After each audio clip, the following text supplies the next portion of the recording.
অনেক মাহফিল এখন মিডিয়াতে দেখলে ক্যাপশনে দেখা যায় 20 লাখ মানুষ, 25 লাখ মানুষ, 30 লাখ মানুষ। আরে বাবা, এগুলো মানুষ না জি।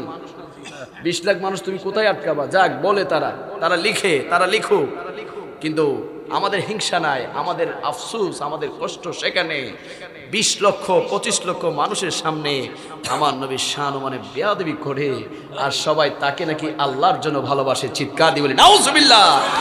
আল্লাহ বলছেন যারা আমার নবীকে ভালোবাসবে আমি তাদেরকে ভালোবাসবো, আর নবীর শানে বেয়াদবি করছে তোমরা বলছো তাকে তোমরা আল্লাহর জন্য ভালোবাসো। এটার মতো ফাইজলামি গাদ্দারি আসমানের নিচে জমিনের উপর আর হতে পারে না। চিল্লা বলি ঠিক কিনা? তুমি আমার নবীকে মহব্বত করবে, আমি তোমাকে ভালোবাসবো। তুমি রিকশাওয়ালা হতে পারো, তুমি জুতার মুচি হতে পারো, তুমি ভ্যান চালক হতে পারো, তুমি ফকির হতে পারো, গরিব হতে পারো, তোমার সিনার মধ্যে বুকের মধ্যে যদি আমার নূর নবী কামলিওয়ালা নবীর প্রেম ভালোবাসা মহব্বত থাকে, তোমার স্থান আমার মাথার উপরে, মাথার উপরে, মাথার উপরে। আর তুমি সুন্দর হতে পারো, তোমার কণ্ঠ কথা বার্তা সুন্দর হতে পারে, তুমি তোমার বক্তব্যে ইংলিশ বলতে পারো, বিভিন্ন ভাষা বলতে পারো, কিন্তু তোমার বক্তব্যের দ্বারা যদি আমার নবীর শানে গুস্তাখি আসে, তোমার জুবান দিয়ে যদি আমার নবীর শান বেয়াদবি আসে, আমরা সুন্নি মুসলমানরা তোমাকে আমরা জুতার তলাও মনে করতে পারি না। চিল্লা বল ঠিক কিনা? ডান হাত তুলবে ঠিক কিনা? আমার নবীর শান বেয়াদবি করছে, বড় স্কলার হয়েছে, এখান সেখান থেকে ডিগ্রি নিয়ে আসছে। আমি ডিগ্রি দিয়ে কি করব? কবি নজরুলের কোনো ডিগ্রি ছিল? আমাদের দেশেরই কথা বলি না কেন? অথচ কবি নজরুল আমরা বইয়ে পড়েছি মাত্র 2 পাস করেছে। কোন ক্লাস পর্যন্ত পড়েছে? ক্লাস 2 পর্যন্ত। কিন্তু আমার নবীর শানে এমন এমন শব্দ চয়ন করেছে বর্তমান শিক্ষিত সমাজরা কল্পনা করতে পারবে না। সে লিখেছে, আমি যদি হতাম আরবের পথ, ওই পথ দিয়ে হেঁটে যেত নূর নবী মুহাম্মদ। সুবহানাল্লাহ। আর ওই শয়তান হারামজাদা মালাউন নমরুদ সে আমার নবীকে কাউবয় বলছে। আমার নবী নাকি রাখাল ছিল, রাখাল ছিল। তোমার জুবান দিয়ে আসে আমার নবী রাখাল ছিল, আর আমাদের সুন্নির জুবান দিয়ে, আমাদের জুবান দিয়ে আসে আমার নবী ছিল সাইয়্যিদুল মুরসালিন। চিল্লা বল ঠিক কিনা? আমার নবী ছিল রাহাতুল আশিকিন, আমার নবী ছিল শাফিউল মুজলামিন, আমার নবী ছিল রাহমাতুল লিল আলামিন। তোমার সুন্দর লেকচার দিয়ে আমরা কি করব? সে নবীর শানমান বলতে জানে না, কিন্তু স্ত্রীকে কেমনে ভালোবাসবেন সেই গল্প সে শোনাতে জানে। কত বড় শয়তান! কারণ স্ত্রীকে কিভাবে ভালোবাসতে হবে, প্রেমিকাকে কিভাবে আপনি পটাইতে হবে, এই সিস্টেমগুলো জানালে যুবকরা তার দিকে আসবে আর লিখবে কমেন্টে আল্লাহর জন্য আপনাকে ভালোবাসে। ফাইজলামির জায়গা পাও না, শয়তানের জায়গা পাও না। তুমি এই দেশে এজেন্ট হিসেবে এসেছো, গর্ত থেকে বের হয়েছো, সময় হলে আবার গর্তে চলে যেতে হবে। ঠিক কিনা? আমরা এগুলো ভয় পাই না। 22,000 মুনাফিক বেঈমান ছিল কারবালার ময়দানে, মাত্র 72 জন ইমানদার আহলে বায়াত ছিল কারবালার ময়দানে। অন্তরে নবীর প্রেম ছিল, মহব্বত ছিল, আল্লাহ তাদেরকে বিজয় দান করেছে। সুবহানাল্লাহ। তো ক্যাপশনে 20 লাখ 22 লাখ 25 লাখ লিখবেন, আমরা ভয় পাই না। আমরা দেখব তোমার জুবানে নবীর শান আছে কিনা, আউলিয়া কেরামের মহব্বত আছে কিনা। আর যদি নবীর শান না থাকে, আমরা সুন্নিরা তোমাকে তেজপাতা মনে করি না। ঠিক কিনা? যুবক ভাইরা, ঈমানকে সাবধান, ঈমান সাবধান, সচেতন হতে হবে। ঈমান হাইজাক হচ্ছে, বেঈমানের বাচ্চারা বের হয়েছে ঈমানকে নষ্ট করার জন্য, ঈমানকে ধ্বংস করার জন্য। আপনি আপনার সন্তানের খোঁজ নেবেন, সে কার ওয়াজ শুনছে। আপনার ভাইয়ের খোঁজ নেবেন, তার মোবাইলে কার ওয়াজ আছে। সে মিষ্টি মিষ্টি কথা বলে আপনার ঈমানকে ধ্বংস করে দিচ্ছে, আপনার সন্তানের, আপনার ভাইয়ের, আপনার বন্ধুর, আপনি নিজেও জানেন না। সুতরাং সজাগ থাকার দরকার আছে না নাই? আমাদের সুন্নিদের যেমনিভাবে জজবা আছে, ঠিক তেমনি ভাবে হুশও লাগবে। আল্লাহ পাক রব্বুল আলামিন কবুল করুক। নবী কামলিওয়ালা নবীর প্রিয় সাহাবী, ছোট্ট একটা কথা বলছি, দেখেন আমরা পুরা কালিমা চাই কি চাই না? লা ইলাহা ইল্লাল্লাহু মুহাম্মাদুর রাসূলুল্লাহ চাই কি চাই না? নাকি অর্ধেক চান? অর্ধেক যে চাইবে আল্লাহ তাকে চাইবে না। ঠিক কিনা? আমার নবী কামলিওয়ালা নবীর সাহাবী সাইয়্যিদনা সিদ্দিক আকবর রাদিয়াল্লাহু তাআলাকে আমার নবী বললেন, ও সিদ্দিক আকবর কাছে আসো, এই নাও আমার আংটিটা তোমার কাছে দাও, তুমি যাও স্বর্ণকারের দোকানে। আপনাদের এলাকায় তো আবার স্বর্ণকার বেশি, সবাই গোল্ডের, একটু দিয়ে দিন আমারে। যখন ফুস্টারে দেখছি যে হুজুর দাওয়াত কোথায় বলে স্বর্ণকারের বাড়ি, আনতে আল্লাহু আকবার, স্বর্ণের গোডাউনে আনা যাইতেছে। যাক আলহামদুলিল্লাহ। তো আমার নবী ডাক দিয়ে বলল, সিদ্দিক আকবর, এই নাও আমার আংটি, যাও স্বর্ণকারের দোকানে গিয়ে বলো সে যেন আমার আংটি মোবারকের মধ্যে আমার আল্লাহর নামটা লিখে দেয়। সুবহানাল্লাহ। সিদ্দিক আকবর রাদিয়াল্লাহু তাআলা আদব সহকারে আমার নবীর হাত মোবারক থেকে আমার নবীর আংটি মোবারক নিয়ে স্বর্ণকারের দোকানে যেতে লাগলেন। আর চিন্তা করতে লাগলেন, আমার নবী তো বলেছে আমার নবীর আংটি মোবারকে আল্লাহর নামটা লেখার জন্য, আল্লাহর নামটা লেখার জন্য, কিন্তু আমি সিদ্দিক আকবর আকীদা যেখানে আল্লাহর নাম থাকবে সেখানে অবশ্যই অবশ্যই আমার নবীর নাম থাকতে হবে। চিল্লা বলি সুবহানাল্লাহ। আমি আবু বকরের আকীদা যেখানে আল্লাহর নাম থাকবে সেখানে আমার নবীর নাম থাকতে হবে। সিদ্দিক আকবর রাদিয়াল্লাহু তাআলা স্বর্ণকারের কাছে গিয়ে বলল, ও ভাই স্বর্ণকার, নাও না, রাহমাতাল লিল আলামিন নবীর আংটি মুবারক, এই আংটির এক পাশে আমার আল্লাহর নাম লিখে দাও, আরেক পাশে আমার নবী মুহাম্মদুর রাসূলুল্লাহর নাম মুবারক লিখে দাও। সুবহানাল্লাহ সুবহানাল্লাহ। স্বর্ণকার লিখলেন এক পাশে আল্লাহ, আরেক পাশে মুহাম্মদুর রাসূলুল্লাহ। আংটি মুবারক সিদ্দিক আকবর গ্রহণ করে, স্বর্ণকার থেকে গ্রহণ করে আমার নবী চলে গেলেন। আমার সিদ্দিক আকবর চলে গেলেন আমার নবীর দরবারে। যাওয়ার পরে আদব সহকারে, ইয়া রাসূলুল্লাহ, এই নেন আপনার আংটি মুবারক। আমার নবী হাতের মধ্যে আংটি নিয়ে মুস্কি একটা হাসি দিলেন। সুবহানাল্লাহ। আমার নবী ডাক দিয়ে বলল, আবু বকর একটু কথা শোনো, আমি নবী তো তোমাকে বলেছি আমার আংটির মধ্যে আল্লাহর নামটা লেখার জন্য, কিন্তু আমি দেখতে পাচ্ছি এই আংটির মধ্যে আমার নামের পাশে, আমার আল্লাহর নামের পাশে আমি নবীর নামটা দেখা যাচ্ছে। সুবহানাল্লাহ। বুঝলাম তুমি আমাকে মহব্বত করো, ভালোবাসো, এই জন্য আল্লাহর নামের সাথে আমি নবীর নামটা লিখে নিয়ে এসেছো। না, আমি আবার ছোট্ট করে দেখতে পাচ্ছি এই আংটির মধ্যে তুমি আবু বকরের নাম দেখা যায়, তুমি আবু বকরের নাম দেখা যায়। আবু বকর সিদ্দিক রাদিয়াল্লাহু তাআলা আনহু চোখের পানিগুলা ফেলে ফেলে বলতে লাগলেন, ইয়া রাসূলুল্লাহ, ইয়া হাবিবাল্লাহ, আপনি নবী বলেছেন আমি আবু বকরকে আমি যেন আপনার আংটির মধ্যে আল্লাহর নাম লিখি, কিন্তু আমি আবু বকরের আকীদা যেখানে আল্লাহর নাম থাকবে সেখানে আপনি নবীর নাম থাকতে হবে। কিন্তু খোদার কসম করে বলছি, আমি আবু বকরের নামটা এখানে কিভাবে এসেছে আমি জানি না ইয়া রাসূলুল্লাহ। হঠাৎ করে আমার আল্লাহ তাআলার পক্ষ থেকে জিবরাইল আমিন এসে আমার নবীকে বলতে লাগলো, ইয়া রাসূলুল্লাহ, ইয়া হাবিবাল্লাহ, যেই আবু বকর, যেই সিদ্দিক আকবর আল্লাহর নামের সাথে আপনি নবীর নামকে বাদ দেয় না, ওই আল্লাহ আপনি নবীর নামের সাথে আবু বকরের নামকে বাদ দেয় না। চিৎকার দিয়ে বলি সুবহানাল্লাহ।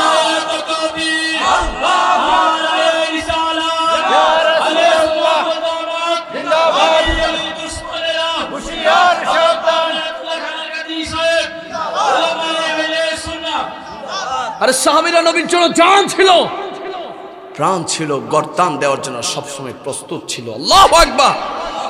আর আমরা তো নবীকে চিনি না, আমরা তো ভালোভাবে নবীকে চিনি না। একটা মাহফিল আয়োজন করছেন আর কি বা করেছেন? বাবা, প্যান্ডেল লাগাইছেন, লাইট লাগাইছেন, মাইক এনেছেন, বক্তা আনছেন, এর চেয়ে বেশি কি সামান্য একটু দাঁড়িয়ে নবীকে সালাতে সালাম দেয়, এই আর কি। আর কি কষ্ট করেন আপনারা? কিছুই না। সাহাবায়ে কেরামরা নিজের বুকের তাজা রক্ত আমার নবীর জন্য কুরবান করে দিত, ঠিক কি না? আরে আমার নবীর একজন সাহাবী ছিল, দেখতে খাটো, চেহারার নাই সৌন্দর্য, পরনে সবসময় চিরা কাপড় চোপড় থাকতো। একটু বোঝার চেষ্টা করবেন বাবা, মহাব্বতের আলোচনা, মহাব্বতের কান দিয়ে শুনতে হবে, এদিক সেদিক আর তাকাবেন না। আমার নবীর খাটো সাহাবী, চেহারা সৌন্দর্য নাই, পরনে চিরা কাপড় চোপড়, আমার নবী মসজিদে নবীতে বয়ান করছেন, তাকরীর করছেন। হঠাৎ একদিন ডাক দিয়ে বলল, সাহাবীরা, ওই যে কোনার মধ্যে একজন সাহাবীকে দেখা যায়, একটু তাকে একটু আমার সামনে নিয়ে আসো। সাহাবীরা যখন ওই সাহাবীকে সামনে আনলেন, আমার নবী বলতে লাগলো, সাহাবীরা তোমরা কি তাকে চিনো? সাহাবীরা বলতে লাগলো, ইয়া রাসূলুল্লাহ, আমরা তো তাকে ভালো করে চিনি না। আমার নবী বলতে লাগলো, সে দেখতে খাটো, চেহারার নাই সৌন্দর্য, পরনে চিরা কাপড় চোপড়, টাকা নাই, পয়সা নাই, বংশ মর্যাদা নাই, এই জন্য বুঝি তোমরা তাকে চিনো না। সে হচ্ছে আমি নবীর সাহাবী জুলাইবিব। সুবহানাল্লাহ। এটা আমার সাহাবী জুলাইবিব। আমার নবী বলতে লাগলো, ও জুলাইবিব, তুমি কি শাদী করেছো, নিকাহ করেছো, বিবাহ করেছো? জুলাইবিব রাদিয়াল্লাহু তাআলা বলতে লাগলো, ইয়া রাসূলুল্লাহ, আমি দেখতে খাটো, চেহারা সৌন্দর্য নাই, পরনে ছিঁড়া কাপড় চোপড়, টাকা নাই, পয়সা নাই, কিচ্ছু নাই, বংশ পরিচয় নাই, আমি কাকে বিবাহ করব? কে বা আমার কাছে বিবাহ করবে? ইয়া রাসূলুল্লাহ, আমি শাদী করি নাই, বিবাহ করি নাই। এইভাবে দ্বিতীয় দিন আবার যখন আমার নবী মসজিদে নবীতে বয়ান করছেন, ওয়াজ করছেন, আবার ডাক দিয়ে বলল, ও সাহাবীরা, ওই যে কোনার মধ্যে একজন সাহাবীকে দেখা যায়, একটু সামনে নিয়ে আসো। জুলাইবিব রাদিয়াল্লাহু তাআলাকে যখন আমার নবীর সামনে আনলেন, আমার নবী বলতে লাগলেন, ও জুলাইবিব, শাদী করেছো, বিবাহ করেছো? জুলাইবিব বলতে লাগলেন, ইয়া রাসূলুল্লাহ, নিজেই তো খাইতে পারি না, বিয়ে করে কাকে খাওয়াবো? কেই বা আমার কাছে মেয়ে বিবাহ দিবে? ইয়া রাসূলুল্লাহ, গতকালই তো বলেছি বিবাহ করি নাই, বিবাহ করি নাই ইয়া রাসূলুল্লাহ। আবার তৃতীয় দিন আমার নবী মসজিদে নবীতে বয়ান করছেন, হঠাৎ আবার ডাক দিয়ে বলল, ওই কোনার সাহাবীকে একটু সামনে নিয়ে আসো। যখন জুলাইবিব রাদিয়াল্লাহু তাআলা আমার নবীর সামনে আসলেন, আমার নবী বলতে লাগলো, ও জুলাইবিব, শাদী করেছো, নিকাহ করেছো? জুলাইবিব বলতে লাগলেন, ইয়া রাসূলুল্লাহ, গত 2 দিন প্রশ্ন করেছেন, আসো 3 দিন আমি বিবাহ করেছি কিনা? না ইয়া রাসূলুল্লাহ, নিজেই খাইতে পারি না, নিজেই চলতে পারি না, আমি কাকে বিবাহ করব? কেই বা আমাকে বিবাহ করবে? ইয়া রাসূলুল্লাহ, আমি শাদী করে নাই। আমার নেই বলতে লাগলো, জুলাইবিব, তুমি শাদী করো নাই, যাও, আমি নবী তোমার বিবাহের ব্যবস্থা করে দিব। সুবহানাল্লাহ। যাও জুলাইবিব, যাও, আমার একজন আনসার সাহাবী আছে, তার ঘরে যাও, তার ঘরে একজন সুন্দরী রূপসী কন্যা আছে, তার কাছে গিয়ে বলো, আমি নবী তোমাকে পাঠিয়েছি, সেজন্য তার কন্যার সাথে তোমার বিবাহের ব্যবস্থা করে। জুলাইবিব রাদিয়াল্লাহু তাআলা ভয় পেতে পেতে, লজ্জা পেতে পেতে আমার নবী আনসার সাহাবীর ঘরের মধ্যে গেলেন। যাওয়ার পরে দরজার মধ্যে টোকা দিলেন। যখন টোকা দিলেন, আনসার সাহাবী দরজাটা খুলে বলল, কে আপনি, কেন এসেছেন? জুলাইবিব বলতে লাগলো, আমি নবীর সাহাবী জুলাইবিব, নবী আমাকে পাঠিয়েছে, আপনার নাকি একজন সুন্দরী রূপসী কন্যা আছে, তার সাথে আমার বিবাহ দেওয়ার জন্য। সুবহানাল্লাহ। আনসার সাহাবী তো বিব্রত বোধ করলো, হাই হাই, বলে কি? দেখতে খাট্টু, চেহারা সৌন্দর্য নাই, পরনে ছেঁড়া কাপড় চোপড়, সে নাকি এসেছে আমার কন্যাকে বিবাহ করার জন্য, আবার বলছে তাকে নাকি নবী পাঠিয়েছে। দাঁড়ান আপনি, আমি আমার স্ত্রীর সাথে একটু বুঝ পরামর্শ করে আসি। ভিতরে গিয়ে স্ত্রীকে বলতে লাগলো, একজন পাত্র এসেছে, দেখতে খাটু, পরনে ছিঁড়া কাপড় ছোপড়, সে আমাদের কন্যাকে বিবাহ করতে এসেছে, আবার বলছে তাকে নাকি নবী পাঠিয়েছে। এটা কিভাবে সম্ভব? আমরা কি তার সাথে আমাদের কন্যার বিবাহ দিতে পারি? স্ত্রী বলতে লাগলো, না, এটা কিভাবে সম্ভব? আমাদের তো এত সুন্দর নারী, এত সুন্দর কন্যা, আমাদের তো বংশ গৌরব আছে, টাকা আছে, পয়সা আছে, তো হিম্মত আছে, আমরা কিভাবে এমন একজন মানুষের সাথে আমার কন্যার বিবাহ দেয়? এটা তো কোনোভাবে সম্ভব না। হঠাৎ করে ঘরের ভেতর থেকে আওয়াজ আসলো, ও মা, ও বাবা, কি নিয়ে কথা বলছেন, কি নিয়ে কথা বলছেন? মা বাবা বলতে লাগলো, তোমার জন্য রাহমাতুল লিল আলামিন একজন পাত্র পাঠিয়েছে, দেখতে খাটু, চেহারা সৌন্দর্য নাই, পরনে ছেঁড়া কাপড় চোপড়, বংশ মর্যাদা নাই, টাকা নাই, পয়সা নাই, আমরা নাকি তার সাথে তোমার বিবাহ দিতাম। আমরা মা বাবা হিসাবে এটা তো কখনো করতে পারি না, এটা তো আমাদের দ্বারা সম্ভব না। কন্যা চিৎকার দিয়ে চোখের পানিগুলা ছেড়ে ছেড়ে বলতে লাগলো, ও মা, ও বাবা, কে এসেছে দেখতে চাই না, কে এসেছে দেখতে চাই না, তার টাকা আছে কিনা দেখতে চাই না, তার পয়সা আছে কিনা দেখতে চাই না, কে পাঠিয়েছে দেখতে চাই, কে পাঠিয়েছে দেখতে চাই। যদি মদিনার নবী রাহমাতুল লিল আলামিন নবী আমার জন্য পাত্র পছন্দ করে পাঠিয়ে থাকে, এই মুহূর্তে আমি তাকে বিবাহ করার জন্য প্রস্তুত আছি। জোরে বলি সুবহানাল্লাহ।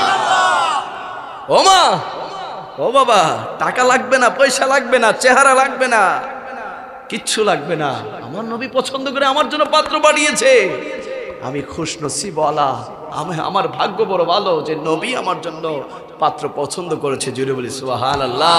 জুলাইবিব রাদিয়াল্লাহু তাআলা সুন্দরী এই পাত্রীকে নিয়ে আমার নবীর কাছে গেলেন। যাওয়ার পরে আমার নবী নিজেই তাদের বিবাহ দিলেন। সুবহানাল্লাহ। আমার নবী নিজেই তাদের আগদ বলালেন। যখন বিবাহ দিলেন, জুলাইবিব রাদিয়াল্লাহু তাআলা নববধূকে নিয়ে যখন বাসর করে গেলেন, যাওয়ার পরে বলতে লাগলেন, তুমি এত সুন্দর, এত রূপসী, এত সুন্দরী নারী, কিন্তু আমি তো দেখতে খাটু, আমার চেহারা নাই সৌন্দর্য, টাকাও নাই, পয়সা নাই, আমার মতো এত অসুন্দর অযোগ্য ব্যক্তি, তোমার মতো এত সুন্দরী নারীকে পেয়েছি শুধুমাত্র আমার নবীর উসিলায়, আমার নবীর উসিলায়, আমার নবীর উসিলায়।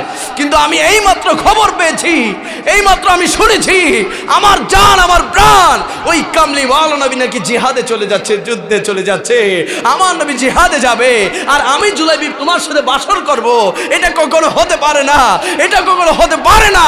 আমিও যাচ্ছি নবীর সাথে যুদ্ধের ময়দানে, যদি বেঁচে থাকি আবার দেখা হবে, আর যদি শহীদ হয়ে যায় কাল হাসরের ময়দানে কামলিওয়ালা নবীর কদম মুবারকে দেখা হয়ে যাবে। জোরে বলি সুবহানাল্লাহ। চলে গেলেন জুলাইবিব রাদিয়াল্লাহু তাআলা যুদ্ধের ময়দানে, জিহাদের ময়দানে চলে গেলেন, আমার নবীর সাথে যুদ্ধ করলেন। যখন যুদ্ধ শেষ হলো, আমার নবী ডাক দিয়ে বলল, ও সাহাবীরা, কারা কারা শহীদ হয়েছে একটু আমি নবীর সামনে নিয়ে আসো। আমার নবী সাহাবীরা শহীদি সাহাবীদেরকে যখন আমার নবীর সামনে রাখলেন, আমার নবী এদিক সেদিক তাকাতে লাগলেন, ডাইনে বামে তাকাতে লাগলেন, পেছনে তাকাতে লাগলেন, এদিক সেদিক মাথা মোবারক ঘোরাতে লাগলেন। সাহাবীরা বলতে লাগলো, ইয়া রাসূলুল্লাহ, কি দেখছেন, কাকে খুঁজছেন, আপনি কাকে খুঁজছেন? সাহাবীদেরকে আমার নবী বলতে লাগলো, ও সাহাবীরা, আমি শুনেছি আমি সবে মাত্র যাকে বিবাহ দিয়েছি আমার সাহাবী জুলাইবিব, সে নাকি বাসর ঘর ফেলে, ফুলের ঘর ফেলে আমি নবীর প্রেম মহব্বত দিয়ে যুদ্ধের ময়দানে চলে এসেছে। কই কই আমার জুলাইবিব কোথায়? আমি তো আমার জুলাইবিবকে দেখতে পারছি না, আমি তো আমার জুলাইবিবকে দেখতে পারছি না। আমার নবী জিহাদের ময়দানে তন্ন তন্ন করে করে জুলাইবিব রাদিয়াল্লাহু তাআলাকে খুঁজতে লাগলেন। হঠাৎ করে দেখতে পেলেন জুলাইবিব রাদিয়াল্লাহু তাআলা শুয়ে আছে, আশেপাশে 7টা মুশরিকের লাশ। আমার নবী দূর দিয়ে জুলাইবিবের লাশটাকে বুকের মধ্যে নিয়ে শরীর থেকে রক্তগুলা মুছতে লাগলেন, চেহারা থেকে রক্তগুলা মুছে মুছে বলতে লাগলেন, ও জুলাইবিব, বিবাহ দিয়েছি বাসর ঘর ফেলে, ফুলের ঘর ফেলে, নববধূকে ফেলে আমি নবীর প্রেমে যুদ্ধে এসে যে শহীদ হয়েছিস, শহীদ তো হয়েছিস হয়েছিস, এই খাটো একটা শরীর নিয়ে 7টা মুশরিককে কতল করে শহীদ হয়েছিস। আমার নবী চোখের পানিগুলো ফেলে ফেলে আল্লাহর দরবারে চিৎকার দিয়ে বলতে লাগলেন, ও মালিক, ও মওলা, আমার জুলাইবিব আমার প্রেমে জীবন দিয়েছে, শহীদ হয়েছে। আমি নবী সাক্ষ্য দিচ্ছি, এই জুলাইবিব আমার আমার আমার আমার জুলাইবিবকে তুমি তোমার দরবারে কবুল করে নাও। জুড়ে বলি সুবহান। এটা ছিল সাহাবীদের নবীর প্রতি প্রেম, মহব্বত, ভালোবাসা। ওই মহব্বত আমরা সবাই নবীর প্রতি রাখতে চাই কি চাই না? তো নবীর প্রতি মহব্বত জীবন দিয়ে নয়, আমল দিয়ে আমরা এখন করতে চাই কি চাই না? জিহাদের সুযোগ তো এখন নাই, আছে বাবা? প্রায় সবাই তো এলাকার মধ্যে মুসলমান, ঠিক না? বা ইসলাম বিরোধী তো তেমন কিছু হয় না। আর জিহাদের কথা বললেও তো আপনারা জিহাদে যাবেন না, কারণ মুসলমানদের ইমান, আখিরি জামানার মানুষ তো আমরা, ইমানটা দুর্বল হয়ে গেছে, ঠিক না? আমরা তো ভালোভাবে আমলই করি না, ইমান কেমনে মজবুত করব? তো জিহাদের দরকার নাই, সবাই আমার নবীর আদর্শ মোতাবেক, চরিত্র মোতাবেক নিজের জীবন গঠন করতে রাজি আছি না নাই? আওয়াজে বলি আছি না নাই? আমার নবীর আদর্শে নামাজ আছে না নাই? রোজা হজ যাকাত আছে না নাই? মা বাবার খেদমত আছে না না? আমার নবীকে সাহাবীরা প্রশ্ন করতে লাগলেন, বাবা আমার উপর কষ্ট হচ্ছে আপনাদের? আমি কি আপনাদের সময় নষ্ট করছি? আমি বাবা চেষ্টা করি 3 ঘন্টার ওয়াজ 1 ঘন্টায় করার জন্য, টাইম পাস করি না বাবা। যতক্ষণ কথা বলবো আপনাদের জন্য বলবো, যুব সমাজের জন্য বলবো। আমার নবীকে সাহাবীরা বলতে লাগলেন, ইয়া রাসূলুল্লাহ, আল্লাহ কাদেরকে বেশি ভালোবাসেন? সুবহানাল্লাহ। দেখেন কি চমৎকার প্রশ্ন। সাহাবীরা বলতে লাগলো, ইয়া রাসূলুল্লাহ, আল্লাহ তাআলা কাদেরকে বেশি মহব্বত করেন, কাদেরকে বেশি পছন্দ করেন, কাদেরকে বেশি দেখতে পারেন? আমার নেই বলতে লাগলো, 3 ধরনের ব্যক্তিকে আল্লাহ বেশি পছন্দ করে। সুবহানাল্লাহ। কয় ধরনের ব্যক্তি বাবা? 1 নাম্বার আমার নবী বলেছেন, as-salatu li waqtiha। সুবহানাল্লাহ। যারা সময় মোতাবেক 5 ওয়াক্ত নামাজ পড়বে আল্লাহ তাআলা তাদেরকে বেশি পছন্দ করে। সুবহানাল্লাহ। সময় মতো, ঠিক কি না? আজানের আজান এসেছে, আজানের আওয়াজ আপনার কানে এসেছে, মসজিদ থেকে এলান এসেছে, হাইয়া আলাস সালাহ, হাইয়া আলাস সালাহ, হাইয়া আলাল ফালাহ, হাইয়া আলাল ফালাহ। নামাজের দিকে আসো, নামাজের দিকে আসো, কল্যাণের দিকে আসো, কল্যাণের দিকে আসো। আপনি ভাবছেন মসজিদের 4-5 হাজার টাকার মুয়াজ্জিন আপনাকে ডাকছে, নয় নয়, আল্লাহ বলছে আমি মুয়াজ্জিনের জুবান দিয়ে আমি আল্লাহ নিজেই তোকে আহ্বান করছি নামাজের জন্য। চিৎকার দিয়ে বলি সুবহানাল্লাহ। আমরা দেখো নামাজ পড়ি না বাবা। যুবক ভাইরা এখানে আছে, নামাজ কয় ওয়াক্ত? ডেইলি কয় ওয়াক্ত? সপ্তাহে কয় ওয়াক্ত? 5-7টা। ফরেন কয় ওয়াক্ত? আল্লাহ তো সপ্তাহে 5-7টা 35 দিয়েছে, আপনি ফরেন কয় ওয়াক্ত? ফরে যুবক ভাইরা 2 রাকাত। কয় রাকাত? জুমার দিনে শুক্রবারে অনলি ফর 2 রাকাত নামাজ পড়ার জন্য যুবকরা মসজিদে দেয়, ঠিক কি না? আছে না নাই? এরকম যুবক আছে আপনাদের? সকাল 10টা-11টায় ঘুম থেকে উঠবে, ওঠার পরে আস্তে ধীরে গোসল করবে, গোসল করে একটা পাঞ্জাবি লাগাবে, অনেকে পাঞ্জাবিও লাগায় না। যখন খতিব সাহেব হুজুর খুতবার বইটা হাতে নিবে, চোরের মতো মসজিদে ঢুকবে, ঠিক কিনা? ঠিক কিনা? চোরের মতো মসজিদে ঢুকে 2 রাকাত নামাজ পড়বে, কাবলা জুমা, বাদাল জুমা, নফল, সুন্নাত, মুস্তাহাব, মিলাদ, কিয়াম তো অনেক দূরের বিষয়। 2 রাকাত নামাজ পড়বে, বুকটা ফুলিয়ে মসজিদ থেকে ডাকাতের মতো বের হয়ে যায়। আছে না নাই? আছে না নাই? বের হওয়ার পরে মোবাইল দিয়ে ছবি তুলে, কি তুলে? ছবি তুলবে, ছবি তুলে আবার ফেসবুকে চারি দিবে। ক্যাপশনে কি লেখে? বাস রে কি, হ্যাঁ কি আওয়াজ, কি লেখে বাবা? জুমা মোবারক, ভালো প্র্যাকটিস আছে। এমন ভাবে জুমা মোবারক এমন ভাবে ছবি দেয়, আবার হাতের মধ্যে যাই নামাজটা এমনি থাকে। আসেনি? আসেনি? এমন ভাবে প্রমাণ করে দিতেছে, মনে হইতেছে রামগঞ্জে লক্ষ্মীপুরের সবচেয়ে বড় মসজিদের নিয়মিত মুসল্লি। আছে না এরকম? আহা, আমি হয়তো আপনাদেরকে হাসাচ্ছি নয়, হাসাচ্ছি নয়, আমি বাস্তবতা বলছি। যুবক, তুমি কেন নামাজ পড়বে না? আমার নয় বলছেন তারাই আল্লাহর কাছে প্রিয়, যারা সময় মোতাবেক মসজিদে গিয়ে আল্লাহকে হাজিরা দেয়, আল্লাহ নামাজ পড়ে। আমরা তো সময় মোতাবেক নামাজ পড়ি না।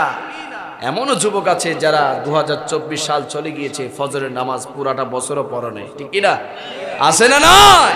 তুমি কেন নামাজ পড়বে না? আল্লাহ তাআলা তোমাকে দুইটা শক্ত শক্ত মজবুত মজবুত হাত দিয়েছে কাজ করার জন্য, দুইটা পা দিয়েছে চলার জন্য, দুইটা সুন্দর সুন্দর চক্ষু দিয়েছে দেখার জন্য, কান দিয়েছে শোনার জন্য, নাক দিয়েছে শ্বাস নেওয়ার জন্য, দাঁত দিয়েছে, জিহ্বা দিয়েছে খাবার খাওয়ার জন্য।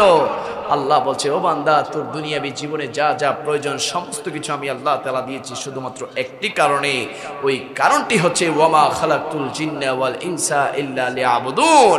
ও বান্দা, আমি আল্লাহ তাআলা যে তোর কপালে বডির মধ্যে একটা কপাল দিয়েছি, ওই কপালটা দিয়ে দুনিয়ার জমিনে আমি আল্লাহ তাআলাকে সিজদা দেওয়ার জন্য চিৎকার দিবি সুবহানাল্লাহ।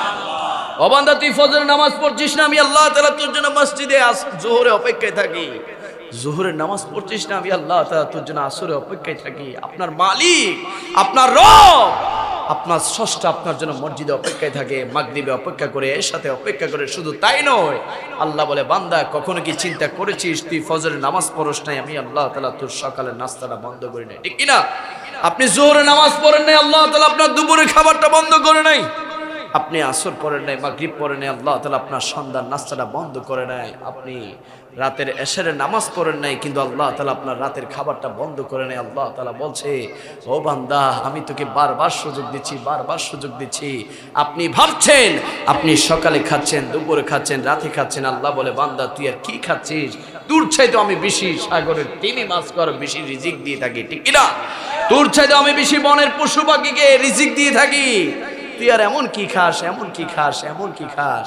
কোন আল্লাহর বান্দা যদি আল্লাহকে খুশি করার জন্য দৈনিক 5 ওয়াক্ত নামাজ পড়ার পরে গভীর রাতে, নিশি রাতে ঠান্ডা পানি দিয়ে উযু বানিয়ে যদি তাহাজ্জুদের নামাজে দাঁড়িয়ে যায়, আল্লাহু আকবার বলে রুকুতে যায়, রুকু থেকে সিজদার মধ্যে গিয়ে যখন বলে সুবহান রাব্বিয়াল আলা, সুবহান রাব্বিয়াল আলা, সুবহান রাব্বিয়াল আলা, ও মালিক, ও মওলা, তোমার প্রশংসা, তোমার গুণগান, তোমার তারিফ করছি মালিক, তুমি আমার মালিক, তুমি সর্বশ্রেষ্ঠ, তুমি সর্বমহান। আল্লাহ তাআলা বলে, ও ফেরেশতারা, দেখো দেখো, দুনিয়ার জমিনে দেখো, আমার বান্দা দুনিয়ার কাউকে খুশি করার জন্য নয়, কাউকে রাজি করার জন্য নয়, আমার বান্দা আমি আল্লাহকে খুশি করার জন্য তার কপালটাকে আমি আল্লাহ তাআলা দিকে ঝুঁকে দিয়েছি। যাও যাও, দুনিয়াতে যাও, আমার ওই বান্দার দুনিয়াবী জীবনে যা যা প্রয়োজন সমস্ত কিছু আমি আল্লাহ তাআলার রহমতের ভান্ডার থেকে তাকে দিয়ে দাও। চিৎকার দিয়ে বলি সুবহানাল্লাহ। ওই মালিকের সিজদা, ওই মালিকের নামাজ আমরা সবাই চাই কি চাই না? ডান হাত তুলে বলে, চাই কি চাই না? সবাই চান, মন থেকে নামাজ চাই, চাই। যুবক ভাইরা চাই কি চাই না? চাই। ছোট্ট একটা পরীক্ষা করবো নি, নাকি আবার বলবেন হুজুর কিল্লে পরীক্ষা করতে আইছেন? পরীক্ষার লাই তো লেখাপড়াই ছাড়ি দিছে, আবার ইয়ানো আইছেন পরীক্ষা করতে? না বাবা, কষ্ট দিব না। এই এলাকার 2টা যুবক দাঁড়াবে এখান থেকে, যে হুজুর অনেক অবহেলা, অনেক ফাঁকি দিয়েছি, অনেক অবহেলা করেছি, অনেক আল্লাহ নাফরমানি করেছি, নামাজ পড়ি নাই। আজকের মাহফিল থেকে ওয়াদা করছি, আগামীকাল ফজরের নামাজ থেকে কমপক্ষে 40টা দিন হলো আমি মসজিদে হোক, ঘরের মধ্যে হোক, আমি লাগাতার 40 দিন 5 ওয়াক্ত নামাজ আমি পড়বো ইনশাআল্লাহ। 2টা যুবক হিম্মত দেখিয়ে আল্লাহকে খুশি করার জন্য দাঁড়িয়ে যাও। কে আছো যে 5 ওয়াক্ত নামাজ ধরবে? আছে কেউ এখানে? আরে বাজি, টাকা তো চাইতেছি না, মাশাআল্লাহ, চাই ভাইয়া দাঁড়াও। আর কে আছে? আরেকটা যুবক যাদের বয়স 20, 25, 30। আর কে আছে? হুজুর অনেক অবহেলা করেছি, নামাজ পড়বো ইনশাআল্লাহ। মাশাআল্লাহ, হয়তো দুজন বন্ধু দুজন দাঁড়িয়েছে, তাদের জন্য একটা স্লোগান হোক, নারে তাকবীর, নারে রিসালাত, নারে গাউসিয়া, আহলে সুন্নাত ওয়াল জামাত। সবাই বলি মারহাবা। ভাইয়া আমাকে খুশি করার জন্য, এলাকার মানুষকে দেখার জন্য, কাকে খুশি করার জন্য? আল্লাহকে খুশি করার জন্য আমরা সবাই নামাজ চাই কি চাই না?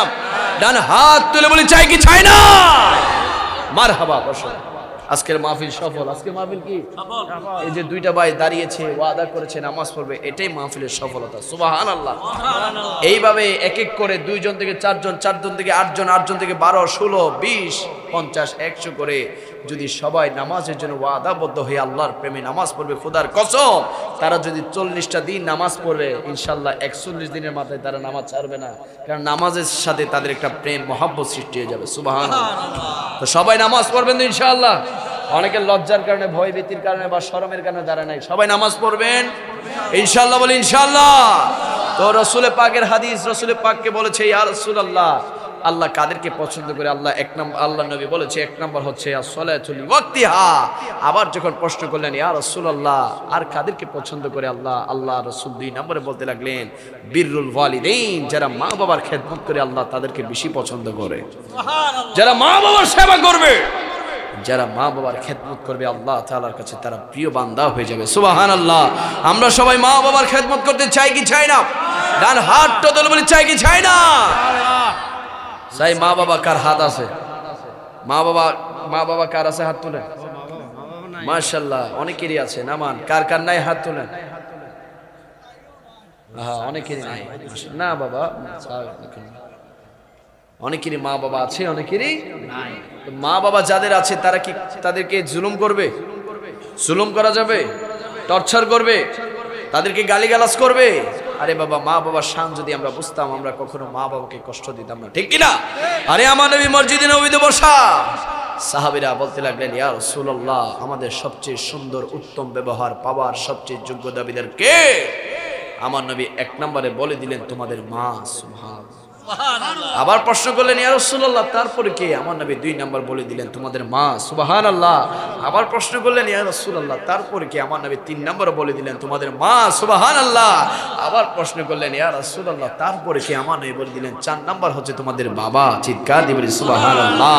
ওই জনম দুঃখিনী মায়ের কথা আমার নবী 3 বার বলেছে, যেই মা আমাকে আপনাকে 10 মাস 10 দিন গর্ভে ধারণ করেছিল, যেই মায়ের পেটের মধ্যে আমরা শত শত নয় হাজার হাজার লাথি আমরা জনম দুঃখিনী মায়ের পেটের মধ্যে দিয়েছি, ওই একটা লাথি যদি আমরা আমাদের বাবার পেটের মধ্যে দিতাম আমাদের বাবা সাথে সাথে মৃত্যুবরণ করত, আমাদের বাবার সাথে সাথে মরে যেত।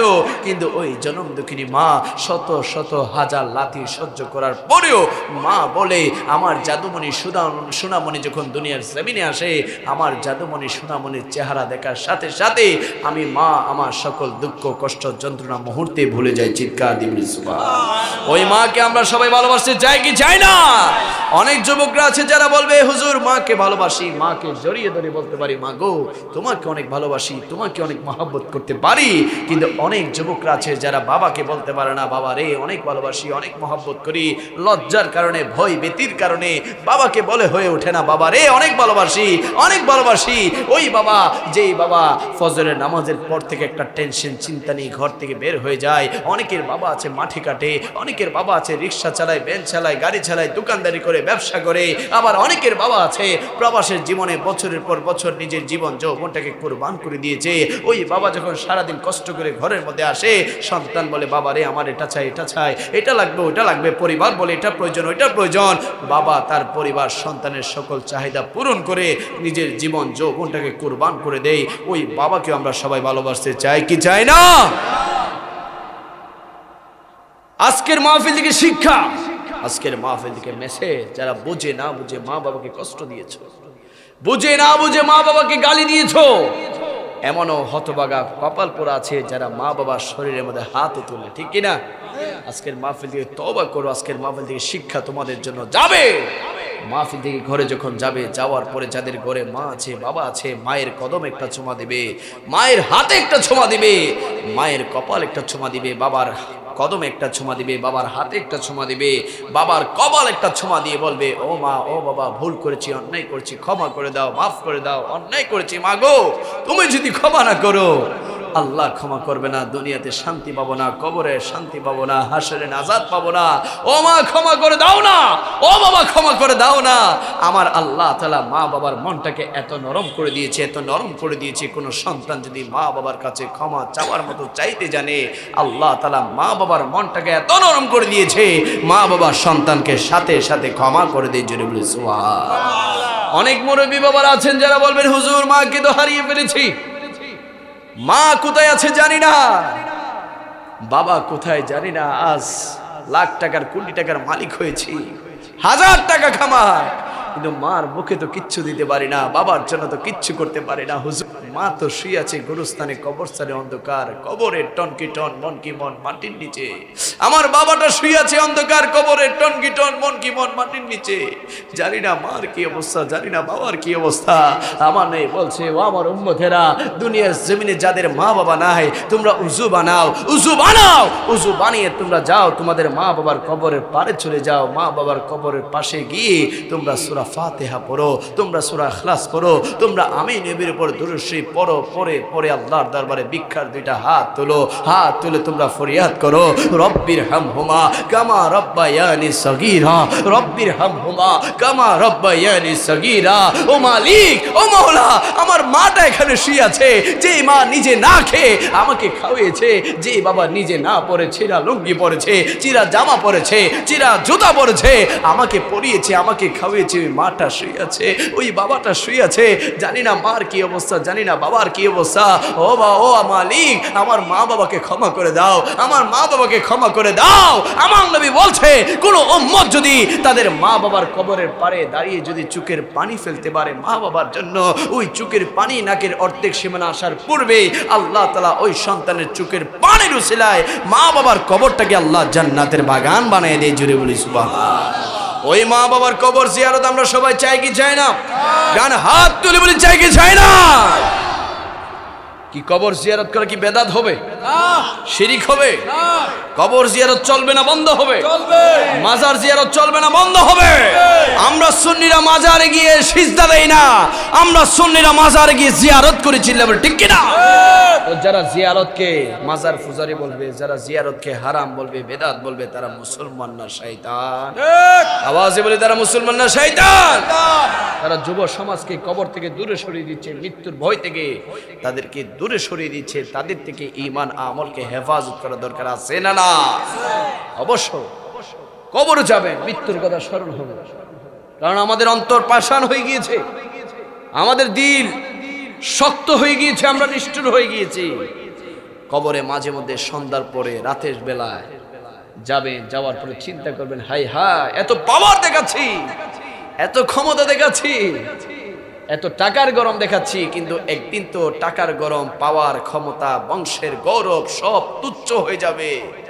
এই কবরে থাকতে হবে, কবরে থাকতে হবে। যতবার কবরে যাবেন আর কবরবাসীকে সালাম দিবেন, খোদার কসম ততবার আপনার মৃত্যুর কথা স্মরণ হবে, ঈমানটা মজবুত হবে। চিৎকার দিবেন সুবহানাল্লাহ। আমরা সবাই ঈমানকে মজবুত করতে চাই কি চাই না? সাথে সাথে আমাকে বলা হয়েছে, হুজুর নারীর পর্দা নিয়ে কিছু বলার জন্য। নারীর পর্দা এবং নারী কি কারণে ধ্বংস হয়? হাদিসে মুবারকের মধ্যে এসেছে নারী 8টি কারণে ধ্বংস হয়। কয়টি কারণে বাবা? কয়টি কারণে নারী ধ্বংস হয়? এলাকার মা বোনরা হয়তো শুনবে, 8টি কারণে নারীরা ধ্বংস হয়, জাহান্নামে যায়। নাউজুবিল্লাহ বলি। 1 নম্বর কারণ হচ্ছে যে সমস্ত মা বোনেরা চুকের উপর ভ্রু প্লাক করে। কি করে বাবা? ভ্রু প্লাক করে, তাদেরকে আল্লাহ তাআলা জাহান্নামে পাঠিয়ে দিবে। জোরে বলি নাউজুবিল্লাহ। কি আমাদের মা বোনরা জাহান্নামে যাক আপনারা সবাই চান? মা বোনরা জাহান্নামে যাক আপনারা চান? এজন্য যাদের ঘরে কন্যা আছে, বোন আছে, স্ত্রী আছে, তাদেরকে বলবেন ভ্রু কখনো প্লাক করা যাবে।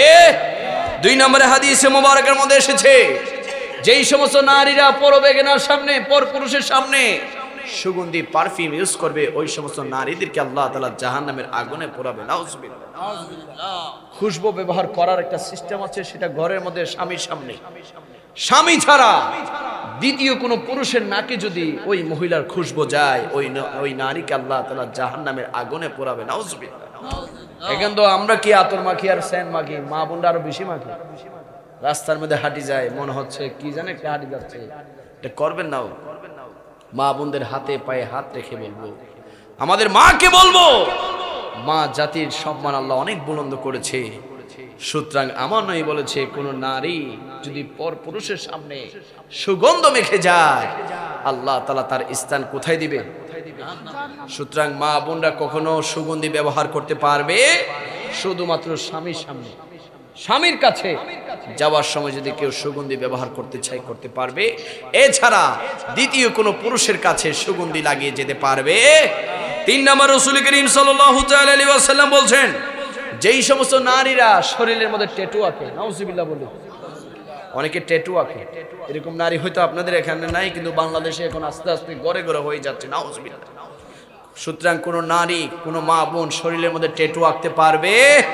4 নম্বর রাসূল করিম সাল্লাল্লাহু তাআলা আলাইহি ওয়াসাল্লাম বলছেন, কোন নারী যদি পরচুল ব্যবহার করে, আলগা চুল লাগায়, চুল দিছে গে, অনেক নারীদের চুল পড়ে যায়, এই জন্য কি আপনি আলগা চুল লাগাবেন? আমার নবী নিষেধ করেছে, কোন নারী যদি আলগা চুল লাগায়, পরচুল লাগায়, তার স্থান কোথায় হবে? জাহান্নামে হয়ে যাবে, সেই নারী ধ্বংস হয়ে যাবে, এবং সেই নারীকে যে পুরুষ বিবাহ করবে ওই পুরুষও ধ্বংস হয়ে যাবে, নাউজুবিল্লাহ। সুতরাং মা বোনরা কখনো আলগা চুল লাগানো যাবে? 5 নম্বরে বলছেন, আমার নবী বলছেন, ওই নারী ধ্বংস হবে যেই নারী স্বামীর ইনকামের উপর সন্তুষ্টি থাকে না।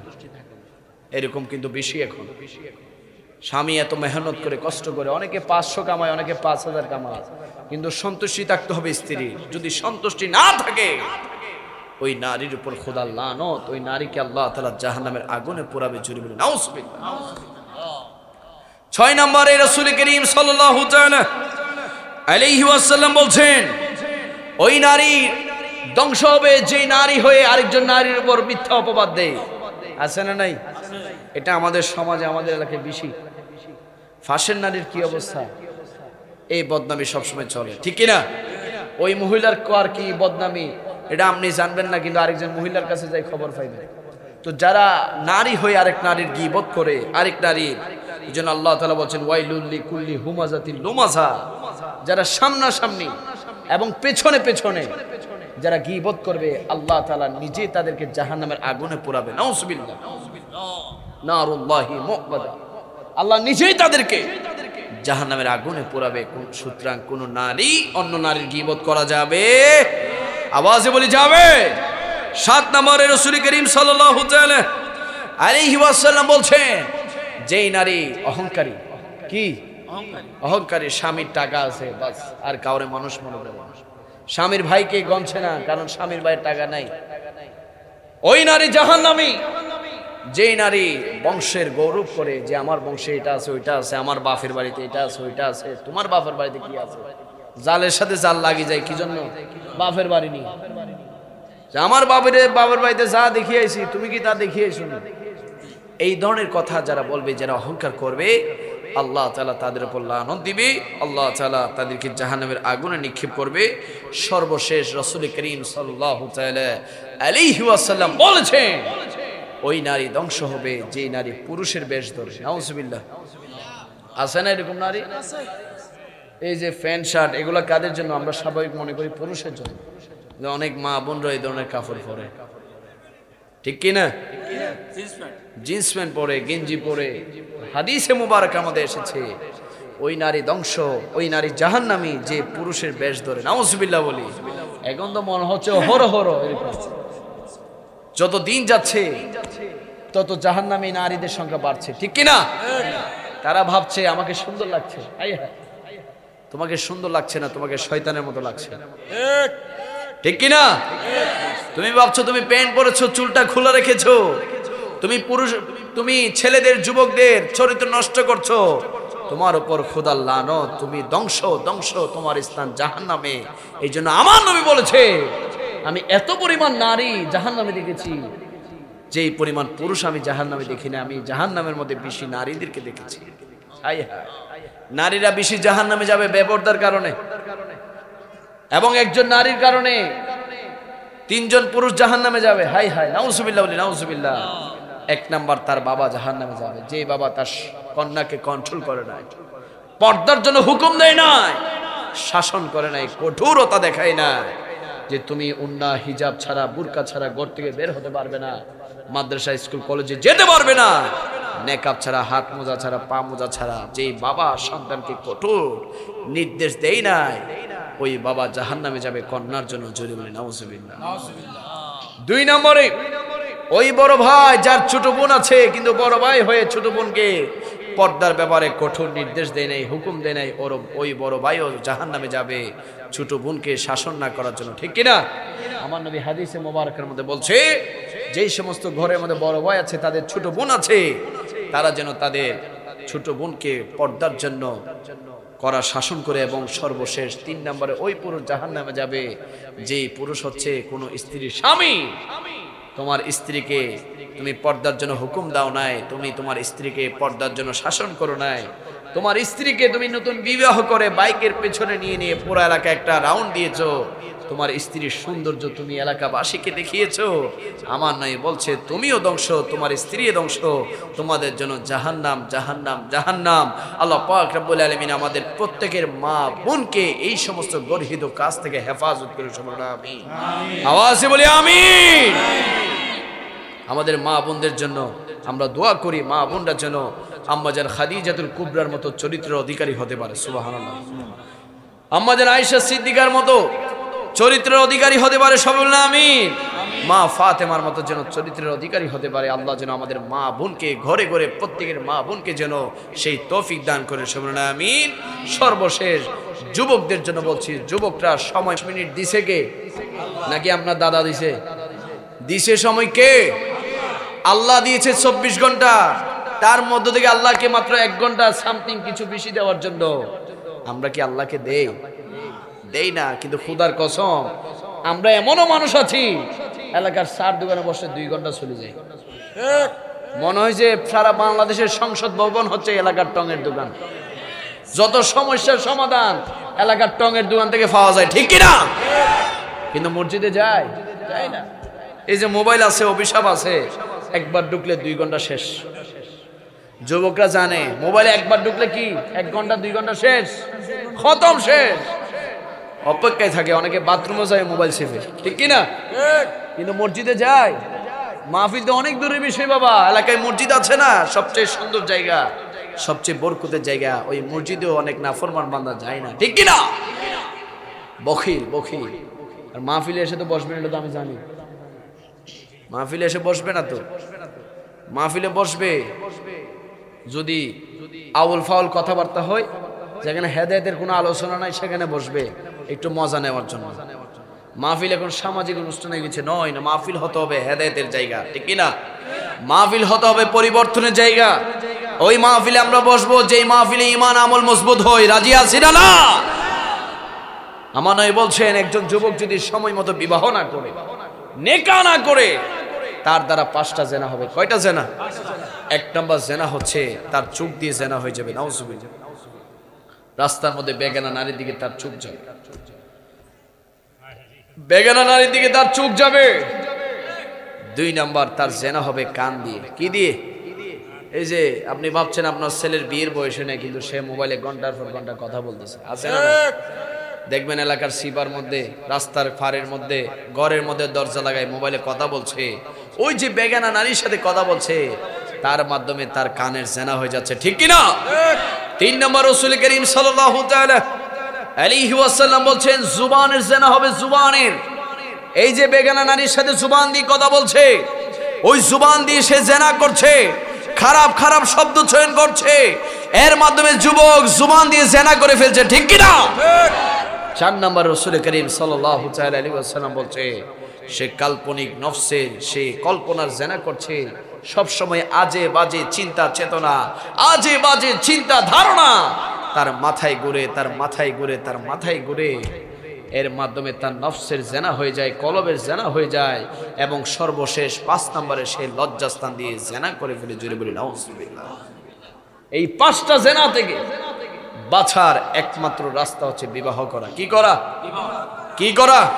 বিবাহ করা। যে বিয়ে করে ফেলবে তার দ্বারা এই 5 জেনার হবে। আর বিয়ের পরে যদি কেউ জেনা করে, এর উপর এটা আলাদা বিষয়, এর উপর খুদার গজব। তো সময় মতো সবাই বিবাহ করবে তো ইনশাআল্লাহ।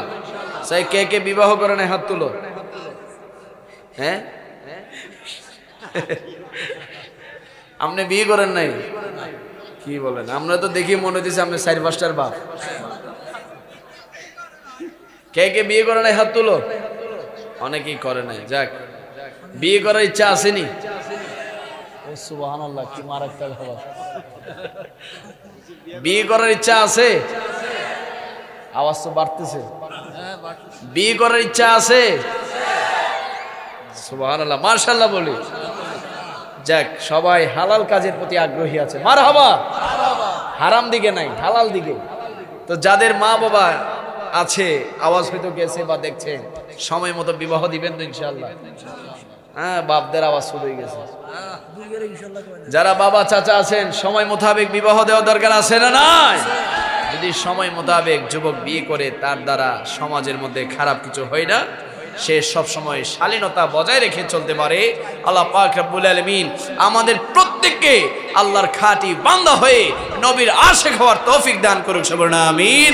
আসুন আমরা প্যারা নবী, আমার নবী কামলিওয়ালা নবীর সাহাবী হযরত সাইয়্যিদনা উসমান গনি যুন্নুরাইন রাদিয়াল্লাহু তাআলা আনহু আমার নবীকে দাওয়াত দিতে গেলেন। ইয়া রাসূলুল্লাহ, ইয়া হাবিবাল্লাহ, আমি ইচ্ছা করেছি, আশা করেছি আমি উসমানের ঘরে আপনি রাহমাতুল লিল আলামিনকে একবেলা দাওয়াত খাওয়াতে চাচ্ছি। সুবহানাল্লাহ। আমার নবী দাওয়াত কবুল করলেন, সুবহানাল্লাহ বলে। আমাকে দাওয়াত দিয়ে আনছেন না? উসমান রাদিয়াল্লাহু তাআলা আনহু আমার নবীকে দাওয়াত দিলেন। ইয়া রাসূলুল্লাহ, আমি উসমান আশা করেছি আমার ঘরে আপনি রাহমাতুল লিল আলামিন মেহমান হবেন, মেহমান হয়ে আমার ঘরে মেহমান হয়ে আমার ঘরে আসবেন। আমার নবী দাওয়াত কবুল করলেন। যখন আমার নবী দাওয়াত কবুল করবেন, ওসমান রাদিয়াল্লাহু তাআলা ঘোষণা দিলেন, আমার নবী আমি ওসমানের ঘরে আসা পর্যন্ত যতটা কদম ফেলবে, এক একটি কদমের উসিলায় আমি ওসমান এক একটি করে গোলাম আজাদ করে দিব। জোরে বলে সুবহানাল্লাহ। আমার নবী কামলিওয়ালা নবী ওসমান রাদিয়াল্লাহু তাআলা ঘরে গেলেন দাওয়াত খাওয়ার জন্য সাহাবায়ে কেরামদেরকে নিয়ে। যাওয়ার পরে বসলেন। ওসমান রাদিয়াল্লাহু তাআলা আজিমুশান মেহমানদারির ব্যবস্থা করলেন। ওসমান রাদিয়াল্লাহু তাআলা, আমাদের দেশে অনেক আলেম আছে, অনেক বক্তা আছে, যাদের চেহারা দেখলে মেজাজ গরম হয়ে যায়, আছে না নাই? যাদের গেড়িটা মনে হইতেছে হাজীগঞ্জ, সাতপুর, কুমিল্লা, রামগঞ্জ, লক্ষ্মীপুরের সবচেয়ে বড় বড় ব্রিজের সবচেয়ে বড় ফিলার তাদের গেড়ির মধ্যে আছে, ঠিক কিনা? কিন্তু সুন্নি আলেমদেরকে দেখলে আল্লাহর ভয় আসে, সুন্নি আলেমদেরকে দেখলে রাসূলুল্লাহর মহব্বত অন্তরে জাগ্রত হয়, ঠিক কিনা? আর উনি তো সুন্নি আলেম, তার পাশাপাশি আওলাদ রাসূল আল্লামা সৈয়দ আবেশ আল মাদানী, দহিত্র আল্লামা জাহান শাহ রাহমাতুল্লাহি আলাইহির সুযোগ্য শাহজাদা আমাদের মাঝে উপস্থিত হয়েছে। সব বলে আলহামদুলিল্লাহ। আল্লাহ পাক রব্বুল আলামিন ভাইজানের হায়াতে, ইজ্জতে, রিজিকে অফুরন্ত বরকত বাড়ি দিক। সব বলেন আমিন। সকল সুন্নি আলেমদেরকে মহব্বত করবেন। তো সুন্নি আলেমদেরকে মহব্বত করবেন কি বেয়াদবি করি না, আদব দেখায়? বাস আর কথা বলিয়েন না, সবাই যার যেভাবে আছেন সুন্দরভাবে বসে যান। আর দিক সেদিক যারা এখনো ঘোরাফেরা করছেন, আপনাদের আকাঙ্ক্ষা, আপনাদের আশা, আপনাদের বাসনা, মনের আশা হুজুরকে দেখার, হুজুরের নসিহত শোনার, হুজুরের কণ্ঠে ওয়াজ শোনার ইচ্ছা ইনশাআল্লাহ পূরণ হয়ে যাবে। আপনারা চলে আসেন, সবাই বলি আলহামদুলিল্লাহ। তো আমি যেটা বলতে চেয়েছিলাম, সাইয়েদনা ওসমান গনি যুন্নুরাইন রাদিয়াল্লাহু তাআলা আনহু আমার নবীকে দাওয়াত দিলেন। ইয়া রাসূলুল্লাহ, ইয়া হাবিবাল্লাহ, আমি ওসমান আশা করেছি আপনি রাহমাতুল লিল আলামিন আমার ঘরে আসবেন মেহমান হয়ে। আমার নবী দাওয়াত কবুল করলেন এবং ওসমান রাদিয়াল্লাহু তাআলা ঘোষণা দিলেন, আমার নবী আমি ওসমানের ঘরে আসা পর্যন্ত যতটা কদম রাখবে, এক একটি কদমের উসিলায় আমি এক একটি করে গোলাম আজাদ করে দিব। চিৎকার দিয়ে বলি সুবহানাল্লাহ। আমার নবী কামলিওয়ালা নবী ওসমান রাদিয়াল্লাহু তাআলা ঘরে গেলেন সাহাবীদেরকে নিয়ে মেহমান হয়ে। ওসমান রাদিয়াল্লাহু তাআলা আলিশান মেহমানদারি করলেন। ওই মেহমানের মধ্যে আরেকজন সাহাবী ছিল, মাওলা আলী শের খুদা কারামাল্লাহু তাআলা ওয়াজহুল কারীম। যখন আমার নবী মেহমান হয়ে যখন খাবার দাবার শেষ করলেন, ঘরে চলে গেলেন, মাওলা আলী শের খুদা ঘরের মধ্যে যাওয়ার পরে মা ফাতেমাকে বলতে লাগলো, ও খাতুনে জান্নাত ফাতেমা, আজকে উসমান আমার নবীকে এবং সমস্ত সাহাবীদেরকে মেহমানদারি করেছে। আজকে উসমান আমার নবীকে মেহমানদারি করেছে। আমি আলী যদি আমার নবীকে একটা বেলা মেহমানদারি করতে পারতাম। আমি আলীর তো তৌফিক নাই, আমি আলী তো গরিব, আমার তো ইচ্ছা, আমার তো আশা আমার নবীকে মেহমানদারি করা। আমার নবী কামলিওয়ালা নবীর বেটি খাতুনে জান্নাত মা ফাতেমা বলতে লাগলো, ও প্রাণের স্বামী যান, আপনি নবীর কাছে যান, আমার নবীকে আমাদের ঘরে দাওয়াত দিয়ে আসেন। সুবহানাল্লাহ বলেন। আলী রাদিয়াল্লাহু তাআলা বলতে লাগলো, ফাতেমা কি বলছো? আমাদের তো সেই তৌফিক নাই যে আমরা রাসূলের পাককে মেহমানদারি করব। মা ফাতেমা বলতে লাগলেন, যান, আপনি রাসূলুল্লাহর কাছে যান, দাওয়াত দিয়ে আসেন এবং সমস্ত সাহাবীদেরকে আমাদের ঘরে আস দাওয়াত দিয়ে আসেন। সুবহানাল্লাহ। মাওলা আলী শের খুদা রাসূলের পাকের কাছে গেলেন। যাওয়ার পরে বলতে লাগলেন, ইয়া রাসূলুল্লাহ, ইয়া হাবিবাল্লাহ, ওসমান গনি যুন্নুরাইন যেভাবে আপনাকে মেহমানদারি করেছে, আমি আলীও আশা করেছি, ইচ্ছা করেছি আপনাকে মেহমানদারি করব। আপনি রাসূলুল্লাহ যদি আমি আলীর দাওয়াতটা একটু কবুল করতেন। সুবহানাল্লাহ। আমার নবী একটা মুস্কি হাসি দিলেন, কারণ আমার নবী তো সবকিছু জানে, আমার নবী তো সবকিছু বুঝে। আমার নবী বলল, আলী তুমি আমাকে মেহমানদারি করতে চাও? মাওলা আলী বলতে লাগলো, ইয়া রাসূলুল্লাহ, হ্যাঁ আমি ইচ্ছা করেছি এবং আপনার সাথে সমস্ত সাহাবীদেরকে আমি মেহমানদারি করতে চাই। চিৎকার দিয়ে বলি সুবহানাল্লাহ। মাওলা আলী শের খুদা কারামাল্লাহু তাআলা ওয়াজহুল কারীম মেহমানদারির ব্যবস্থা করবেন। সাহাবায়ে কেরামদেরকে নিয়ে আমার নবী আলীর ঘরে গেলেন। যখন ঘরে বসলেন, ওইদিকে রান্না করে চুলার মধ্যে খালি ডেকসি রেখে খাতুনে জান্নাত মা ফাতেমা আয-জাহরা রাদিয়াল্লাহু তাআলা আনহা একটা সিজদা দিয়ে আল্লাহর দরবারে ফরিয়াদ করলেন, ও মালিক, ও মওলা, রাহমাতাল লিল আলামিন আমার ঘরে এসেছে কিন্তু মেহমানদারি করার মতো ওই তৌফিক নাই। আমি আপনার কাছে ফরিয়াদ করছি, আমার নবীকে মেহমানদারি করার ব্যবস্থা করে দেন। আমি তো ওই ফাতেমা, যেই ফাতেমাকে আপনি ভালোবেসে মহব্বত করে জান্নাতের লক্ষ কোটি কোটি নারী সমাজের সরদারনি বানিয়ে দিয়েছে, যেই ফাতেমাকে আপনি মহব্বত করে, এমন একজন ফাতেমা আমি, যে ফাতেমা আসমানের নিচে জমিনের উপরে, এমন একজন নারী, যে নারী 30 দিনে 30 দিন নামাজ পড়তে পারি, রোজা রাখতে পারি, ওই ফাতেমার ঘরে দয়াল নবী এসেছে, দয়াল নবী তাশরীফ এনেছে। আমি একটু মেহমানদারি করতে চাই। হঠাৎ আমার আল্লাহ তাআলা জিবরিল আমিনকে পাঠিয়ে দিলেন, যাও আমার ফাতেমার ঘরে যাও, তার ওই খালি ডেকসির মধ্যে আমি আল্লাহ তাআলার জান্নাতের নিয়ামত দিয়ে আসো। জোরে বলি সুবহানাল্লাহ। আলী রাদিয়াল্লাহু তাআলা আনহু ওই জান্নাতের নিয়ামত, ওই জান্নাতের তাবারক রাসূল পাকের সামনে দিলেন, সাহাবায়ে কেরামদেরকে সামনে দিলেন। সাহাবায়ে কেরামরা প্রাণ ভরে দিল ভরে খেতে লাগলেন, আর আমার নবী মুস্কি হেসে বলতে লাগলেন, ও সাহাবীরা, তোমরা কি খাচ্ছ জানো? তোমরা আমার আলীর ঘরে, আমার ফাতেমার ঘরে বসে দুনিয়ার জমিনে বসে তোমরা আজ জান্নাতের নিয়ামত খাচ্ছ। চিৎকার দিয়ে বলি সুবহানাল্লাহ। ওইদিকে খাতুনে জান্নাত মা ফাতেমা রান্না করে চুলার ঘরে আবার সিজদা দিলেন আর বলতে লাগলেন, ইয়া রাসূলুল্লাহ, আমি শুনেছি উসমান গনি যুন্নুরাইন তিনি যখন আমার নবীকে মেহমান বানিয়েছিলেন, আমার নবীর এক একটি কদমের ওসিলায় এক একটি করে গোলামকে আজাদ করেছেন। আমি ফাতেমা তোমার কাছে ফরিয়াদ করছি, আমার নবীর এক একটি কদমের ওসিলায় আমার এক একটি করে গোলামকে আজাদ করতে আমার আল্লাহ তাআলা বলে দিলেন, ও ফাতেমা, আমার হাবিবের এক একটি কদমের ওসিলায় একটি করে গোলাম নয়, কাল হাশরের ময়দানে আমার হাবিবের এক একটি কদমের ওসিলায় আমি 1000 করে আমার বান্দাদেরকে বিনা হিসাবে জান্নাতে পাঠিয়ে দিব। চিৎকার দিয়ে বলি সুবহানাল্লাহ। ওই আহলে বায়াতকে আমরা সবাই ভালোবাসতে চাই কি চাই না? কিন্তু বড় আফসোসের বিষয়, এই ধরনের মাহফিল আমাদের দেশে অনেক হোক। এখন হয়তো কম দেখছেন, কিন্তু অনেক মাহফিল এখন মিডিয়াতে দেখলে ক্যাপশনে দেখা যায় 20 লাখ মানুষ, 25 লাখ মানুষ, 30 লাখ মানুষ। আরে বাবা, এগুলো মানুষ না জি।